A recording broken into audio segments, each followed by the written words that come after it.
সরকার যেভাবে এখানে ইনফ্লুয়েন্স করছেন, জোর করে দখল করার চেষ্টা করছেন, মানুষকে ধমকি দিচ্ছেন, টাকা পয়সা ব্যবহার করছেন, এই ভোটের আমরা ফলাফল আমরা মেনে নিতে পারবো না।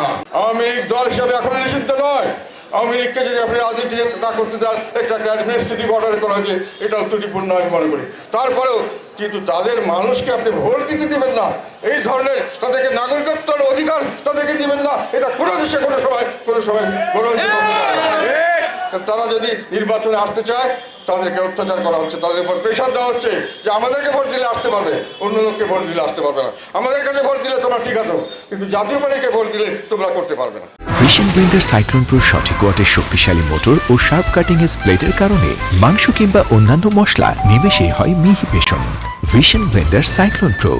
এখনো আমাদের প্রতি একটা ষড়যন্ত্রমূলক আচরণ চলছে, আমাদেরকে বিভিন্নভাবে ধ্বংস করার জন্য ব্যবস্থা করা হয়েছে এবং যেগুলো করা হচ্ছে সমস্ত অপপ্রচার। যারা আপনারা হ্যাঁ ভোটে দিবেন না, তারা হলেন স্বৈরাচারের দোষর। তাহলে আমি বলবো, যারা ভোট দিতে বলছেন দেওয়ার জন্য, তারা হলো নাৎসিবাদের দোষর। নাৎসিবাদের দোষর জামাত ইসলাম এবং এই এনসিপি, যেটা পরবর্তীকালে সমন্বয়কের দল এবং বর্তমান ইন্টারিম গভর্নমেন্ট, এটা মিলে এখন সরকার হয়েছে। এরা সরকার এবং সরকারি দল, এরাই সরকার হিসাবে বাংলাদেশ চালাচ্ছেন এখন পর্যন্ত, এবং এদের অধীনে নির্বাচন হচ্ছে। অটোমেটিক্যালি আমরা দেখতে পাচ্ছি যে নির্বাচন ব্যবস্থায় কোনো রকম নিরপেক্ষতা থাকছে না।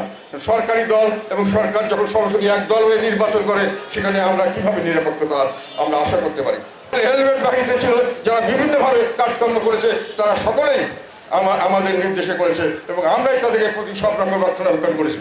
তার মানে সরকারের একটা হলো তাদের অভিভাবক এবং নিয়োগকর্তা, তাদের অভিভাবক এবং নিয়োগকর্তা হলো এখন দেখা গেল জামাত। তারা দাবি করলেন এবং এই দাবিকে কেউ অস্বীকার করলো না।